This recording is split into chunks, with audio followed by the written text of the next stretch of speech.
सचिन वर्मा जी दिल्ली से। राधा राधा शिव। राधा वल्लभ श्री हरिवंश। प्रभु, मैं एक वैष्णव हूँ। मन मस्तिष्क में एक उलझन है कि प्रभु की वास्तविक शरणागति। आपने परिचय दिया, मैं वैष्णव हूँ, तो आप वैष्णव चिन्ह क्यों नहीं धारण किए? आप केवल प्रश्न करते, आप ये अपना परिचय न देते, हम प्रश्न न करते आपसे। आपने कहा मैं एक वैष्णव हूं, तो वैष्णव चिन्ह क्यों नहीं धारण किए?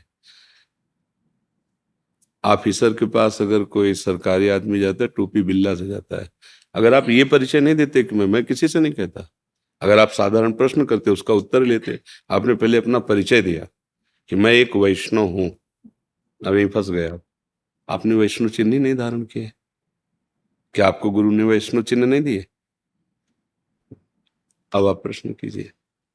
प्रभु, मेरे मन में एक उलझन रहती है कि प्रभु की पहली वास्तविक। बात, गुरु आज्ञा से नहीं चलोगे ना, तो एक उलझन क्या? वो उलझन का स्वरूप ही बैठा हुआ है मन। एक उलझन है, एक हो, अभी हम शांत कर देंगे। उसकी उलझन शांत तभी होगी, निज सुख बिन मन होए कि थीरा। जब तक भगवदानंद में आंसू नहीं बहाओगे, तब तक मन निर्मल नहीं होगा।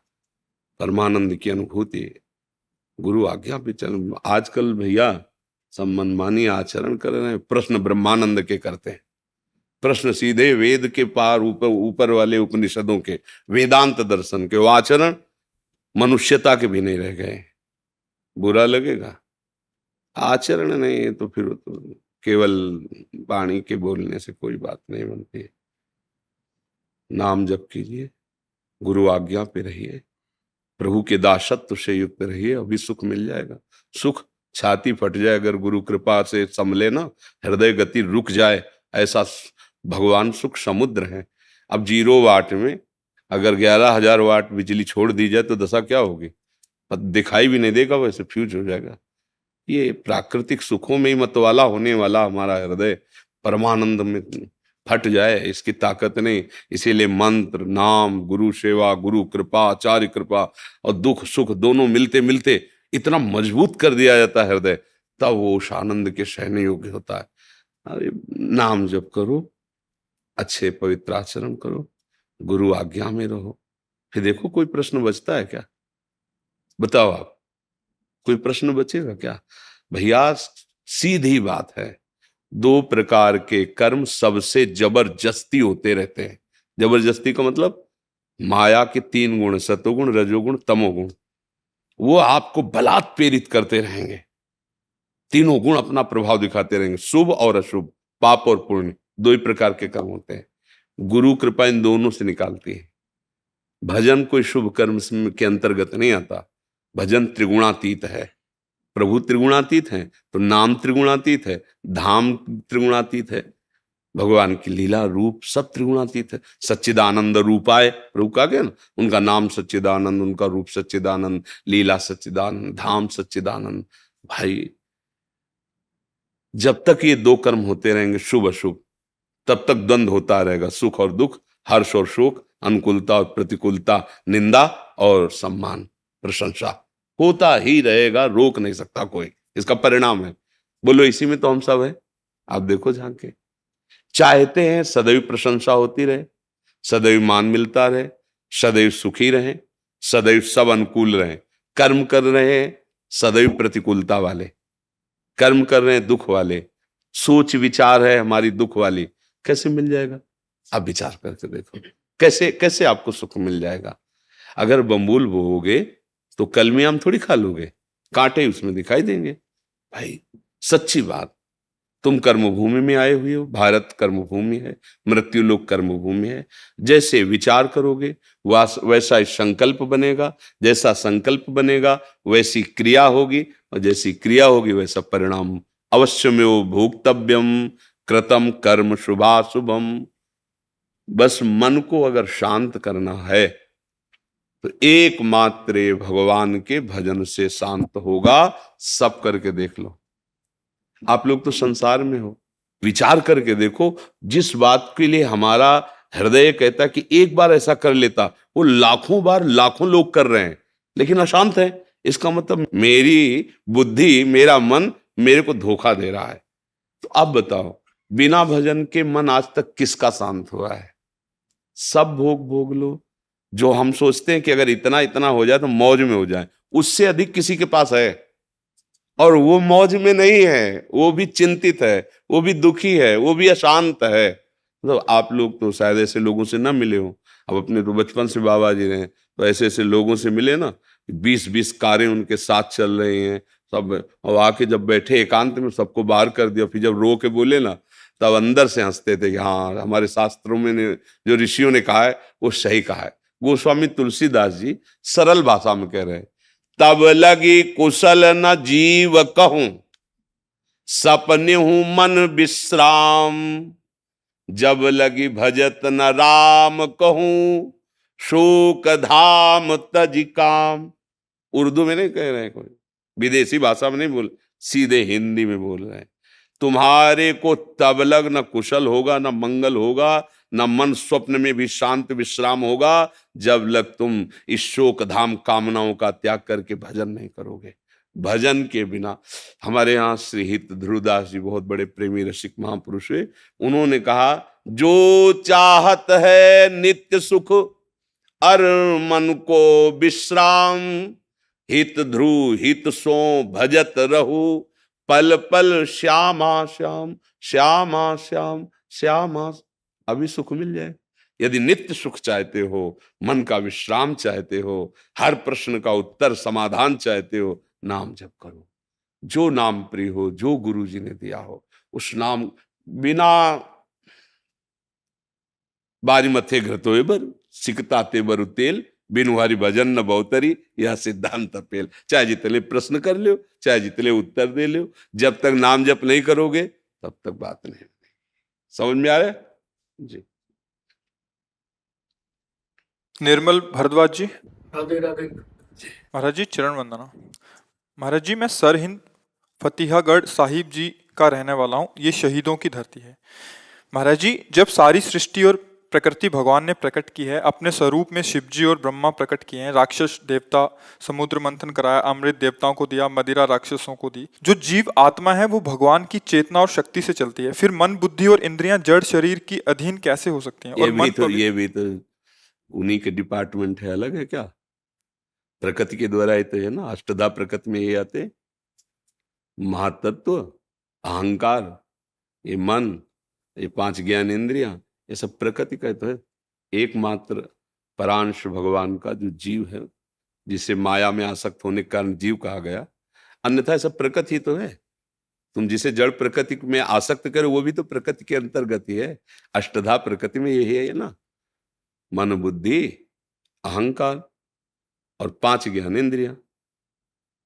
अब अगर उसको पूरा सब जोड़ते चले तो पंच महाभूत, पंच तन्मात्राएं, पंच कर्मेंद्रियां, तो 24 तत्व, 27 तत्व, तत्वतः ये अष्टधा प्रकृति और जीव 2 विभाग है। एक है चिदानंद भगवान का अंश, वो क्या सब प्रकृति है। ये जो मना खष्टान इंद्रियाणी प्रकृति स्थानी कर सती, तो प्रकृति के ही प्रकृति में आकर्षित हो रहे। परमात्म तत्व भूल गया अपने को, अपने स्वरूप को, और प्रकृति को अपना स्वरूप मान लिया। बस यही अज्ञान छा गया। ये सब प्रकृति है ना, इसको अपना स्वरूप मान लिया। अंतःकरण को मैं मान लिया। मन मांगता है जो, वो मैं मांग रहा हूं। मन राजी तो मैं राजी, मन नाराज तो मैं नाराज, मन नहीं लगता तो मुझे नहीं अच्छा लगता। इतना तन्मय हो गए, इसे अज्ञान कहते हैं। अज्ञान के कारण अपने स्वरूप को भूल करके इसमें फंस गया। मन बुद्धि इसमें इतना तन्मय हो गया, और हम मन बुद्धि में तन्मय हो गए, जबकि हमारा उसका बहुत बीच में अंतर है। ऐसे जैसे यहां हम एक चुंबक बलशाली रख लें और इधर लोहे के पदार्थ डाल दें, बिल्कुल संयोग नहीं है, पर इसी के पर्दे में रखें तो इसी के हिलन डुलन से वहां हिलन डुलन शुरू हो जाएगी, नहीं हो जाएगी? क्योंकि ये उसको चाह नहीं रहा कि हिले डुले, ये तो अचाह ऐसे रख दो, लेकिन हरकत उसमें हो जाएगी। लोहे के उनमें हरकत हो जाएगी। इसमें चाह नहीं है कि उसमें हरकत हो, पावर है, हरकत उसमें हो गई। आत्म तत्व का प्रकाश जो अंतःकरण है ना, उसमें पड़ रहा है, वो अचाह है, और उसको अज्ञान के कारण मैं स्वयं अपनी आत्मा मान लिया। मन को, बुद्धि को, चित्त को, अहंकार को, ज्ञान इंद्रियों को, जो शब्द स्पर्श रूप रस गंध का हमें अनुभव कराते हैं। तो ये बात के कारण हमारी दुर्गति हो गई, हम फंस गए, बंधन में युक्त हो गए। हमारा जो स्वरूप है ना, अब चूंकि वो चैतन्य घन है तो उसका उदाहरण कैसे दे?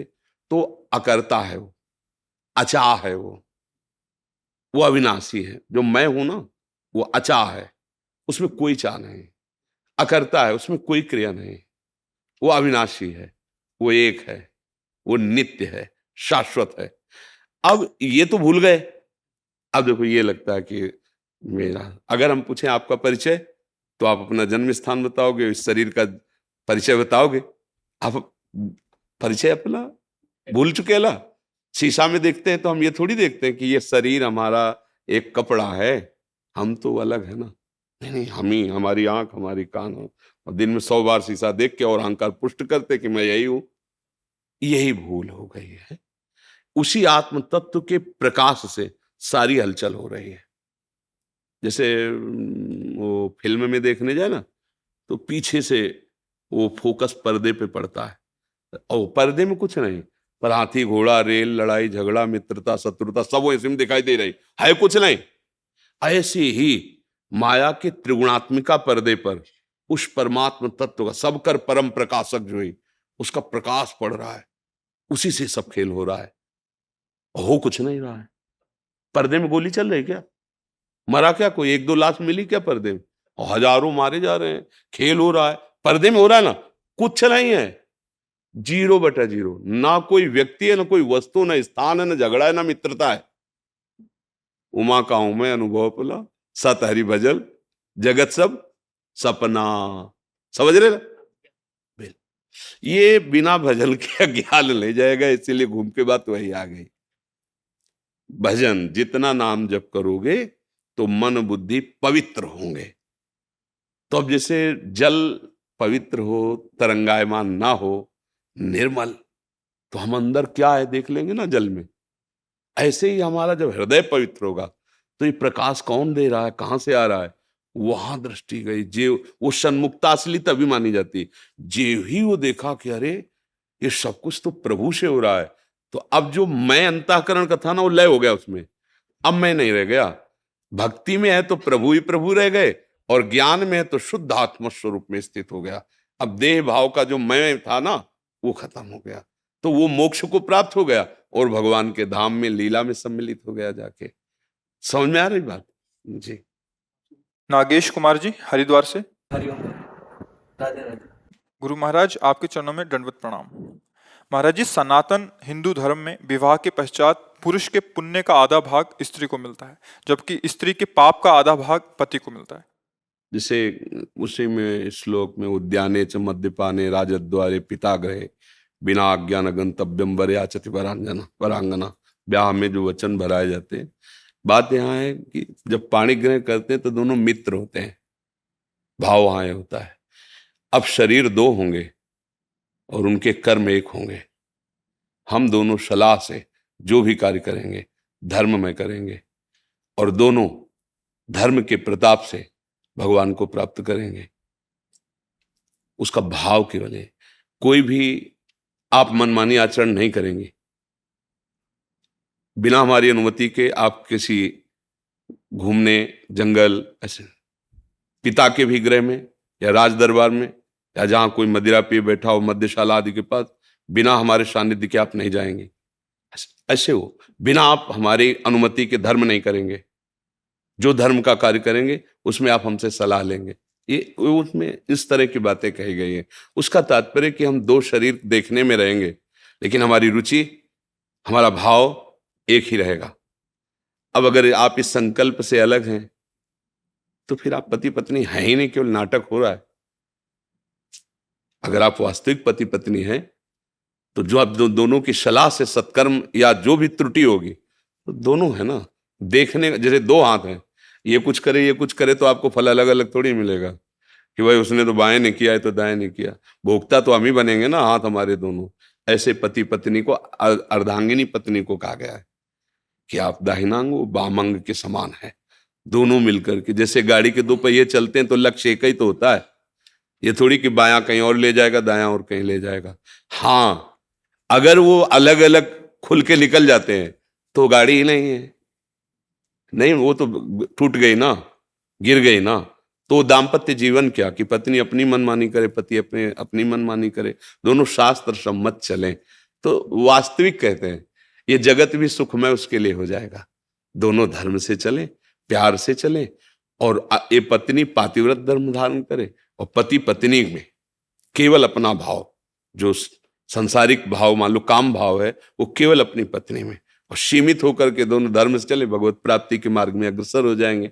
पर जब गर्लफ्रेंड और बॉयफ्रेंड पहले से ही बन रहे हैं, तो इनमें पातिव्रत धर्म आएगा, इनमें एक पति निष्ठा आएगी, उनमें एक पतिव्रत का भाव आएगा, या पति एक पत्नी से अपने जीवन का प्यार दे देगा क्या? तो सब नष्ट ही हो रहा है। तो हमें लगता है लिखे ही रह जाएंगे ग्रंथ की बातें, धारण करने की योग्यता तो हमारी नई पीढ़ी पहले ही खो दे, नहीं खो दी। सोचो, जैसे पवित्र वस्त्र पहन करके ही यज्ञ किया जाता है, ऐसे ये शरीर वस्त्र है, इसको तब तक पवित्र रखना है जब तक ये दाम्पत्य जीवन का संकल्प न बन जाए। पर ऐसा हो रहा है क्या? है? कहाँ हो रहा है? आप बताओ ना, कहाँ हो रहा है? छोटे छोटे बच्चे, छोटी छोटी बच्चियां वैसे ही मन संसार में आसक्त है, और ये सब नए वातावरण ने जो मिटिया मेट कर दिया। अब क्या बताना, आप लोग तो संसार में हो ही ना, फिर क्या? अब ये बातें केवल केवल बातें ही रह गई है। ये तो कहो कुछ आदमी होंगे जो ब्याह करवाते होंगे पंडित जी से, नहीं तो अब तो ऐसे उसमें लिखा लो, जज के सामने आए कोर्ट में, और या भैया मंदिर में माला डाल लिया, छुआ के हो गया हो गया। मतलब क्या यार, समय आ गया है। अब आपने उससे भाव से स्वीकार किया और 2 महीने बाद कह दिया आप हमें पसंद नहीं, तो तुमने बाजार की वस्तु समझी थी क्या? जीवन बर्बाद हो रहे हैं ना। और ये पास है, ये अब आज की समाज हमारी इसे पास करे कि पढ़ी लिखी समाज है, ये पढ़ी लिखी समाज। तो अब धर्म कहाँ कैसे? नैष्ठिक भावनाएं ही निष्ठापूर्ण नहीं रह गई हैं, कैसे? अब तो बस यही है कि इन किन प्रकार जैसे बने नाम जप करो, अपना कल्याण करो, और अपने जो सगे संबंधी उनके लिए नाम जप करो। वो जप करे, ऐसी भावना हम जप करके उनके लिए भी लाभ, कि तुम पुत्र हो, तुम पत्नी हो, तुम्हारी बुद्धि शुद्ध हो, तुम्हारे अंदर सद्भावनाएं आवे। बस यही हमारी शिक्षा तो यही। पत्नी नाम जप करे, कहोगे नाम जप करो, नहीं करेगी तुम्हें गुस्सा आएगा, लड़ाई झगड़ा करो। आप नाम जप करो, आप उसका मंगल करो। तो हमारी समझ में अब तो ये बात आ रही कि ये बातें निर्वाह करना कैसे हो सकता है? आप हमें बताओ, अच्छा कैसे हो सकता है? अभी तो थोड़ा, अभी तो है थोड़ा, आगे जो आएगा वो लिखा है शास्त्रों में, नहीं माने को अनुजा तनुजा, बेटी बहन की सुरक्षा घर में ही नहीं होगी। असुरक्षित जीवन, पशुवत जीवन। भाई नाम जब, इसीलिए सबको चिल्ला के कहते हैं, जब हमसे कोई प्रश्न करता है तो इन विषयों पे भले बात करते हैं, नहीं हम सबसे ये कहते हैं, जो हो जहां हो जैसे हो, नाम जप करो, नाम जप करो। तुम जो भी हो ठीक हो जाओगे, नाम तुम्हारा मंगल कर देगा। क्योंकि हम जानते हैं कि ये छोड़ो ये छोड़ो ये छोड़ो, फिर नाम जप करो, नहीं कर पाओगे। जो कर रहे हो करो, नहीं छोड़ पा रहे हो मत छोड़ो, एक और डाल लो ना। जहां इतनी गंदगी जमा किए हो, एक डाल लो, राधा राधा राधा राधा राधा, वो तुम्हें आत्मबल मिलेगा।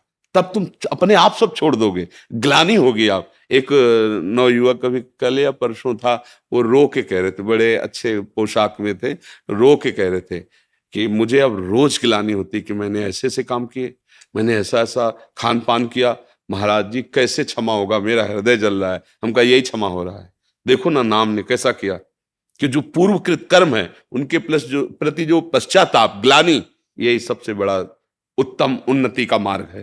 तो देखो, अब कहें आप ये छोड़ो ये छोड़ो, आपको कैसे छोड़े? राधा राधा जपना शुरू करो, अब ये आपको पावर देगा, तो अपने आप सब छूटता चला जाएगा।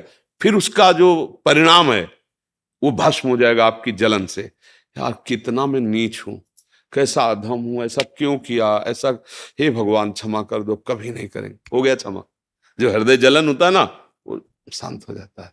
तो इसलिए भाई जहां तक हो सके इन सब विचारों को छोड़िए, नाम जप कीजिए, और पत्नी में भी भगवत भाव रखिए, परिवार में भी भगवत भाव रखिए, और अपने कर्तव्य का ध्यान रखिए।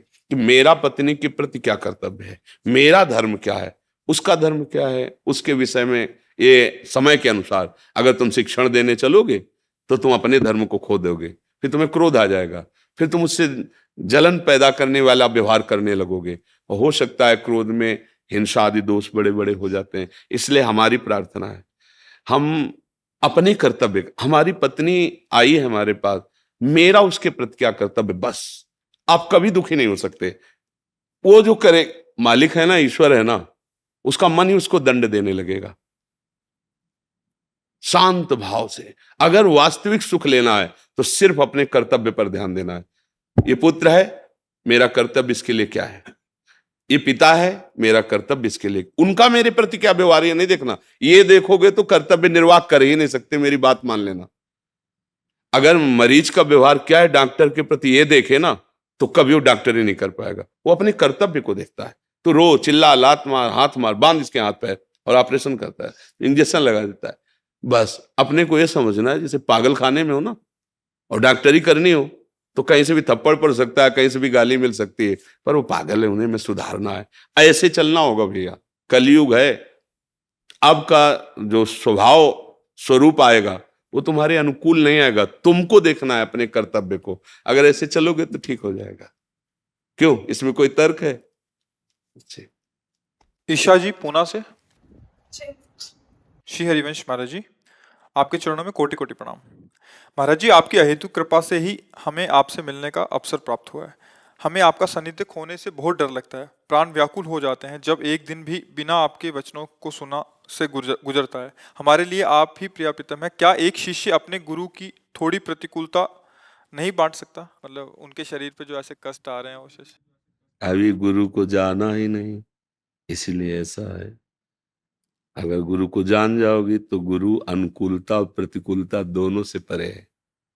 जो गुरु तत्व है, जो गुरु है, अगर अनुकूलता में तो जो अनुकूलता प्रतिकूलता ये द्वंद्व है, वो गुरु द्वंद्वातीतम। गुरु की जब महिमा का वर्णन किया गया ना, ब्रह्मानंदम परम सुखदम केवलम ज्ञान मूर्तिम द्वंद्वातीतम गगन सदृशम, आकाश की तरह। गुरु द्वंद्व से परे है। द्वंद्व सुख दुख, मान अपमान, लाभ हानि, अनुकूलता प्रतिकूलता, जन्म मरण, गुरु इनसे परे है। जब गुरु की प्रियता हृदय में जागृत हो तो गुरु की बात माननी, यही सबसे बड़ी गुरु की सेवा है। हमें कभी कोई दुख नहीं है, सच्ची बात कहते हैं। अब ये शरीर जो रचा है पांच भौतिक है, अब इसकी किडनी फेल है तो अब दर्द होना, परेशानियां आना, ये सब इसका विषय है। हम ये नहीं है, इसलिए हम इसके सुख दुख से ऐसे ही जैसे पड़ोस में आग लगी हो तो आंच, बस ऐसे ही। कैसी आंच? अब हम बोलते हैं, ओठ सूख रहे हैं, प्यास लग रही है, ज्यादा पिएंगे, डायलिसिस में परेशानी, किडनी में परेशानी, ये आंच है। अब अगर अभी बोलना ना हो, कोई सेवा नहीं, तो शरीर पड़ा, कोई परेशानी। ये बोल रहा है इसलिए कि ये बोलता रहे, इसलिए थोड़ा सोच भले हो, और इसमें भी कोई विक्षिप्त नहीं, कोई परेशानी नहीं। तो आप लोग कभी ये ना सोचे कि हम दुखी हैं, हम बहुत परेशान हैं, हम बहुत कष्ट में हैं। श्री जी के चरणारविंद की छाया में जो अपार सुख मिल रहा है, अगर 2 किडनी की जगह 1000 किडनी भी होती तो वो सुख थोड़ी पहुंचा देती। तो उस सुख के सामने कोई सुख नहीं है, और उस सुख के सामने कोई दुख नहीं है। तो अगर हम गुरु की सेवा करना चाहते हैं, गुरु को सुख पहुंचाना चाहते हैं, तो गुरु की आज्ञा मान ले बस। और ये लौकिक सुख हो, इसके लिए थोड़ी कि तुम शिष्य बने हो। अब जैसे कोई कहता है कि हम एक माला आपके लिए करते हैं, तो शेष माला किसके लिए करते हो? अरे भाई, तन मन प्राण गुरु को समर्पित है, तो एक माला सिर्फ हमारे लिए करते हो, और सब किसके लिए करते हो? बोले अपने लिए करते, तो तुम हो कौन? गुरु की समर्पित वस्तु हो तुम, तुम्हारा अस्तित्व ही नहीं रह गया। तुम्हारा अस्तित्व ही नहीं रह गया, तब शिष्य होता है। अपना अस्तित्व ही नहीं तब शिष्य होता है। तो जब शिष्य का अस्तित्व नहीं है तो गुरु काहे को प्रकृति का अस्तित्व रख करके उसमें सुखी दुखी होंगे। जो जिनके प्रभाव से जो उनकी शरण में आवे वो अपना अस्तित्व खो देता है और सच्चिदानंद तत्व को प्राप्त होता है, तो उनको कौन सा दुख सुख होगा। पर फिर भी व्यवहार में ऐसा किया जाता है, उनकी सेवा की जाती है, उनको भोजन दिया जाता है, वस्त्र पहनाया जाता है। पर अंदर से समझ लेना चाहिए कि हमारे गुरुदेव आनंद मूर्ति हैं और गुरु जी ने नाम भी रखा है प्रेमानंद, देखा। तो प्रेमानंद को फिर कोई दुख दे सकता है क्या? हाँ, तो इसलिए हमारे दुख बांटने वाली बात ही नहीं, हमारे पास है ही नहीं दुख, है ही नहीं दुख। बोले किडनी हो, ये सब ये शरीर का है, ये तो कभी भी छूट जाएगा, कभी भी किसी का भी ऐसा, ये मृत्यु लोक है ना भाई। देखो इसका पक्की बात, इसका कोई भरोसा नहीं है किसी के भी शरीर का। हमारी किडनी फेल है तो हम चल रहा है 15 16 18 जो वर्ष हो गए। तो ये कितने ऐसे जिनकी किडनी ठीक है 18 मिनट में चले जाते हैं। कोई किडनी फेल होना या किडनी ठीक होना ये खास बात नहीं, खास बात है बुद्धि का प्रभु में समर्पित हो जाना। अब आनंद है, चाहे जब शरीर छूटे, चाहे जहां जो जीवन का काम है ना वो काम हो गया, अब आनंद है। अब कोई भय नहीं, कोई परेशानी नहीं। जैसे ये शरीर को पार होना है वैसे उस समय पार करवा देंगे। तो इसलिए हमारे को यदि सुख देना है तो राधा राधा राधा राधा। हम जब आपको देखेंगे आप संयम से चल रहे हैं, अच्छे आचरण कर रहे हैं, कोई नशा नहीं कर रहे, नाम जप कर रहे, तो हमें लगेगा कि इस शरीर को जो श्री जी अभी रखे हुए हैं सार्थक हो रहा है। 10 लोगों को 100 लोगों को सुख मिल रहा है, बस इस शरीर की सार्थकता यही है। बकाया हमें कोई दुख नहीं, हमें कोई इस संसार के जैसे आप प्रणाम नमस्कार होवल, इससे कोई सुख नहीं। हम वहां से ना स्थिति होने पर भी चलते हैं। मना, इन्होंने 2 दिन के लिए अनाउंस कर दिया था 2 दिन नहीं आएंगे, हम नहीं रुक पाए। जब आए तो देखा कम से कम 1000 लोग खड़े होंगे यहां से वहां तक। पता है कि नहीं आएंगे, पहले ऐलान हो चुका है, एक दिन नहीं आए फिर भी खड़े हैं। तो जय पर जय कर सत्य सनेहु सोते ही मिले न कर, हम नहीं रुक पाए। इन्होंने कहा हमने कह दिया हमें सब झूठा बोलेंगे, तुमका अपनो परण विसार भगत को पूरो परण निभाओ। अब तो चाहे झूठे कहो चाहे गाली दो, पर हम चलेंगे। आए, नाच रहे थे, उल्लसित हो रहे थे, प्रसन्नता दिखाई दे रही थी। रात्रि के 2:30 बजे हैं और वो खड़े हैं, पता है अनाउंस हो रहा वो नहीं आएंगे, फिर भी खड़े हैं। क्या है, अब वो जब खड़े हैं तो हम कैसे चैन से बैठ सकते हैं? हम भी उसी मार्ग पे। तो हमारा चलना, हमारा बोलना, हमारा देखना, हमारा स्वीकार करना, हमारा हर विषय केवल इस बात पे है कि ये जीवन की सार्थकता आपकी मुस्कुराहट है। आप सुखी हो जाएं, आप सच्चे आनंद को प्राप्त हो जाएं, तो फिर हमें दुख कहाँ है? हमें कहाँ? अगर इसका हम दुख माने तो अभी व्हील चेयर पे हो जाएं। अभी सारा चिंतन का खेल होता है। तो वो चिंतन से ब्लड प्रेशर हाई होता है, नहीं होता? चिंतन से काम आया तो चिंतन में परेशान, क्रोध आया तो देखो कैसे आपका रूप बिगड़ जाता है। ऐसे ही चिंतन से अगर हम प्रियालाल का चिंतन कर रहे, शीतल हृदय, आनंद है, मृत्यु खिलौना लग रही, अभी संसार का चिंतन होने लगे, अभी सब गड़बड़ हो जाए। वही बात आपको बार बार सबसे कहते हैं, नाम जप करो, भगवद आश्रित रहो। ये जीवन एक धरोहर की तरह है, प्रभु ने तुम्हें दिया है। अब इसको अगर तुम इधर उधर खर्चा कर देते हो तो बेईमानी मानी जाएगी और आपको दंड मिलेगा। मालिक की चीज मालिक तक पहुंचा दे। कबीरदास जी कहते हैं, चदरिया जैसी की तैसी रख देनी, जैसी दी थी वैसे ही वापस कर दी, मुक्त हो गए। गंदी कर दी तो फिर गंदे आचरण करना, गंदा भाव त्याग करो, नाम जप करते सच्चाई से चलो। देखो मन अगर खराब होता है तो गृहस्थी धर्म में पत्नी है, मतलब वो सब लीलाएं हैं ना, तो कौन कहता बाबा जी बन जाओ भाई? अगर मन खराब हो रहा है तो भगवान ने वो भी मार्ग बनाया, वो ऐसे चलो जैसे गृहस्थ धर्म में, और नाम जप करो। अगर विरक्ति ले ली तो किसने कहा था? आपने ही तो ली है, तो फिर प्राणपण से निर्वाह करो। 2 मार्ग हैं हमारे प्रभु के, तो कच्चे मत रहो। इधर चलो तो सच्चे रहो और इधर चलो तो सच्चे रहो, भगवान मिल जाएंगे। दोनों मार्ग जाते एक ही जगह है। जहां हमें जाना है वो आनंद समुद्र भगवान है, प्रिया प्रीतम है, दोनों मार्ग से हम पहुंचते हुए हैं, चाहे गृहस्थी से जाए चाहे विरक्ति से। कमजोर मन है, नहीं चल सकते तो गृहस्थी में चलो, उसमें तो सब सुविधाएं हैं, पर चलना भगवान के पास ही है, ये ध्यान रखना। वो तुम्हारा घर नहीं, वो तुम्हारा परिवार नहीं, वो साथी मिले कुछ समय के लिए तो, क्योंकि तुम अकेले नहीं रह सकते। अगर विरक्त हो तो केवल भगवान के। अगर ये बातें समझ में आ जाए तो अभी आनंद है। जाना सबको है, कोई तुम्हारा नहीं है, कोई तुम्हारे पास नहीं टिकेगा, तुम्हारा शरीर भी तुम्हारे साथ नहीं टिकेगा। केवल आए हो अपना काम बनाने के लिए, बना लो तो बना लो और बिगाड़ लो तो बिगाड़ लो भैया। राधा वल्लभ लाल। सबसे प्रार्थना है, सब प्रश्नों का एक उत्तर, राधा राधा राधा।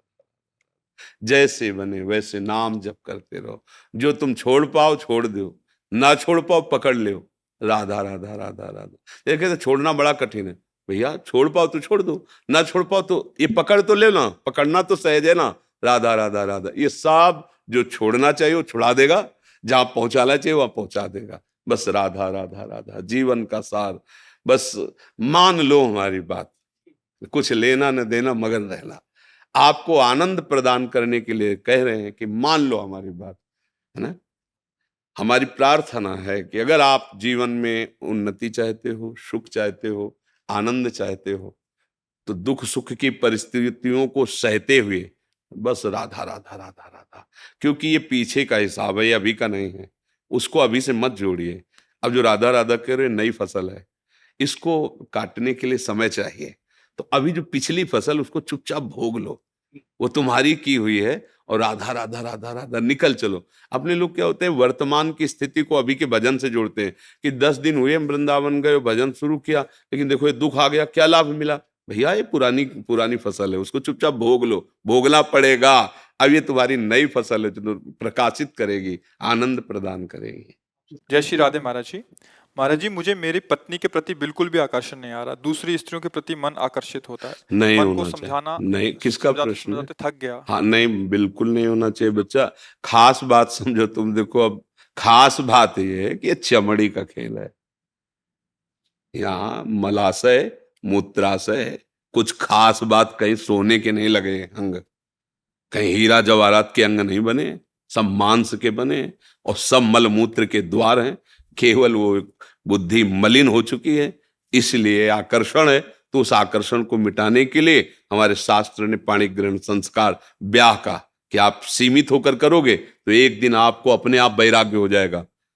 सच्ची मानना, आप एक पत्नी में आसक्त हो जाइए, कुछ दिनों के बाद आपको घृणा होने लगेगी, यार क्या है इसमें, आने लगे, क्योंकि इसमें सुख लगे। तभी देखा है हमने, गांव में देखा है, थोड़े थोड़े संतान हो गए, दरवाजे के बाहर चारपाई में लेटने लगे, अपने आप संयम में आने लगे। धर्म, अगर आप दूसरी माताओं बहनों की तरफ देखोगे तो ये लिख लो हमारी बात, तुम्हारी कामाशक्ति बढ़ती जाएगी और तुम्हें ऐसा विश्वास होगा कि इसमें सुख है, और वो ऐसी जगह फंसाएगा कि तुम्हारी फिर जो हालत होगी वो ना अंदर से और ना बाहर से तुम झेल नहीं पाओगे। पक्की बात है, पक्की बात। जब बिगड़ जाएगा ना आचरण तुम्हारा, तो फिर ना अंदर सुधर पाओगे ना बाहर तुम रह पाओगे। जो पराई स्त्री पर नजर डालते, कितने दिन छुपोगे?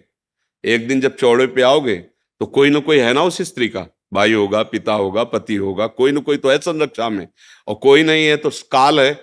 काल तुम्हें ऐसी जगह फंसा के नष्ट करेगा, होश उड़ जाए। व्यभिचारी की कभी भी सुख शांति सदगति नहीं होती। अगर ब्याह हुआ है तो अपनी पत्नी में ही भगवत भाव करके कि प्रभु इसी रूप में आए, हमारे अंदर चाह थी भाई कोई साथी मिले तो इसी रूप में आए हैं बस, और शांत। ये उद्दंडता अगर बनी रही तो दुर्गति पक्की है, पक्की। इसलिए मतलब ये नेत्र चराना बंद करो, ये नेत्रों को जो चराना होता है ना, हाँ ये दैवी शक्ति है। जितना बुरा देख करके सोचोगे उतने तुम्हारे सुकृत नष्ट हो जाएंगे और आगे तुम्हें दुख मिलेगा पक्का। इसलिए बहुत होश में रहो, बहुत होश में। जरा सी गलती तुम्हारे कई जीवनों को नष्ट कर देगी। देखो एक बीच में हमें किसी ने बताया था कि वहाँ कोई स्कूटी से लड़की जा रही थी, उसकी स्कूटी खराब हुई और 4 लोग ट्रक वाले ऐसे खड़े थे, जो काम दुकान जानते हैं, ले गए और गंदे आचरण करके तेल डाल के उसे जला के मार दिया। दूसरे दिन पता चला कि सुबह उनको वहीं गोली मार दी थी, वहीं मार दी गई थी। शायद हैदराबाद की तरफ ऐसे कहीं किसी ने देखा, परिणाम देखो ना। देखो ना, ये इतना ही थोड़ी परिणाम है, ये तो यहाँ का हुआ व्यवस्था। आगे जो व्यवस्था होगी वो इतनी बुरी व्यवस्था है नरक में कि वहां कोई किसी की सुनता नहीं, वहां कोई सिफारिश नहीं, वहां मरना नहीं। वहां अगर कोलू में पेरे जा रहे हो तो पूरे चैतन्य एकदम बेहोश नहीं, बार बार। तो इसलिए जो पराई स्त्री के साथ संभोग की तो वो लोहे का खंभ तपता हुआ आग की ज्वाला की तरह 10-10 हजार वर्ष तक चिपकाया जाता है, जलते रहो, मरना है नहीं। ऐसा अगर स्त्री कोई पराये पुरुष के साथ ऐसा, बहुत होश में, ये मिथ्या नहीं है। जैसे अभी आपको लगता है क्या कानून है यार, जो कर फंस जाओ जरा सा, तुम्हारे ऊपर केवल कानून में जाके रिपोर्ट हो जाए कि आप छेड़ रहे थे, आप ऐसा कर, फिर देखो क्या होता है। अगर आप प्रमाणित पाए गए तो आपको सजा हो सकती है, आजीवन कारावास या जो भी दंड मिल सकता है। तो है ना दंड विधान, तुम्हारी मनमानी से थोड़ी है। ऐसे ही ये भागवतिक दंड विधान जो नरक, अरे कहां नरक स्वर्ग, ऐसा नहीं है, जेल है ना भारत में, दंड विधान है ना। अरे बोले कौन देखता है किसकी, तो जब यहां पकड़ के जाते हैं ना तो पिटाई चौराहे पे नहीं की जाती है, ऐसे नरक एकांत में बला है, वहां जाके सड़ाया जाता है। वहां सीसीटीवी से थोड़ी सबको भेजा जाता है कि देखो ये नरक का दंड मिल रहा है। ये शास्त्रीय विधान भैया, बहुत सबसे ज्यादा खतरनाक ये अपराध गिरा देता है, क्योंकि मनुष्य शरीर में स्त्री शरीर की तरफ या भोगों की तरफ आकर्षण और शासन न रह पाने के कारण आज तो मनोरंजन समझा जाता है।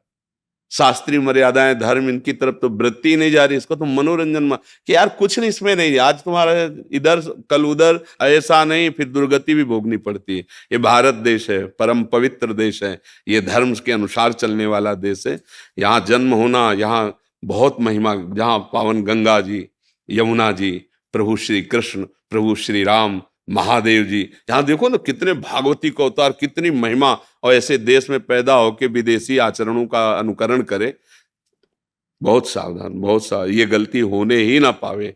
बहुत जो चाहे आपन कल्याणा, सुजस सुबत शुभ गति शुभ नाना, सो परनार लीलार गोसाई, तजो चौथ के चंद किनाए। दूसरी माताओं बहनों को काम दृष्टि से देखने का मतलब अपने सर्वनाश का निमंत्रण देना। बहुत होश में, अगर कभी कोई ऐसा संयोग बनता है तो उसे हाथ जोड़ के समझाना होता है, नहीं नहीं नहीं, आप अपने धर्म से चलिए, मैं ऐसा नहीं कर सकता। जैसे उर्वशी जी अर्जुन को वहां स्वर्ग में, तो उन्होंने कहा आप माता कुंती के समान पूज्य, हम ऐसा, तो उनका जान नपुंसक को साफ स्वीकार कर लिया, गलत नहीं। तो अपने धर्म से चलोगे तो भगवान रक्षा करते, वही साफ वरदान का काम बना, जो अज्ञातवास में वही काम कर गया। नहीं तो कैसे इतने बड़ा महारथी छुपता, देखो वो लगा साप दे दिया, पर धर्म से थे तो वरदान का काम बन गया, अज्ञातवास में वो काम आ गया। इसलिए धर्म से चलो, कभी हानि होने वाली नहीं। बहुत अच्छा भी आपका हृदय है जो आप अपने दोस्त को पकड़ पा रहे हैं और उससे निवृत्त होना चाहते हैं। कभी ऐसी गलती मत करना, नहीं नहीं, ये सब वो भयानक पाप है जो मतलब बिल्कुल नष्ट कर देते हैं। आज समाज इस बात को नहीं देख रही। बहुत खुशी होते हैं जब किसी के साथ गंदा व्यवहार करने का अवसर मिलता है, समझते मानो मैंने बाजी जीत ली, जीत नहीं ली। इसका परिणाम जब आएगा, तब चाहे स्त्री हो चाहे पुरुष हो, जब परिणाम आएगा तब देखना। थोड़ा हमारे मालिक के दरबार में रजिस्टर विलंब से खुलता है। अनंत ब्रह्मांडों के जीव हैं, पर जिस दिन खुलेगा तुम्हारे पुरखा पानी पा जाएंगे, पक्का समझ लेना। वो आग कोई घूस नहीं चलती और कोई वकालत नहीं चलती, सीधा और करेक्ट, भ्रम नहीं हो सकता। ऐसा नहीं कि मैंने ऐसा नहीं किया था, ऐसा नहीं है, वो तुम्हारे हृदय में बैठा है। एक बार स्वीकृति उसको कराई जाती है, ऐसा हुआ कि नहीं उसको दिखाई दे रहा, बस तुरंत उसको भोग दंड मिलता है उसका। इसलिए बचो, राधा राधा राधा, इसीलिए कहते हैं हाँ, नाम संकीर्तनम यस्य सर्व पाप प्रणाशनम, जिनका नाम कीर्तन करने से सारे पाप नष्ट हो जाते हैं। सबसे गलतियां होती हैं, प्रभु क्षमा भी करते हैं। तो राधा राधा नाम जप करो, कभी ऐसा नहीं। माताओं बहनों की तरफ ये देवी शक्ति है, जो अपने पाणी ग्रहण करके धर्म के अनुसार स्वीकार किया वही भाव रखो। नहीं ब्याह हुआ तो संयम से रहो, भजन करो, मुक्त हो जाओ। भगवान ने मनुष्य जीवन भोगों के लिए नहीं, भजन के लिए दिया है।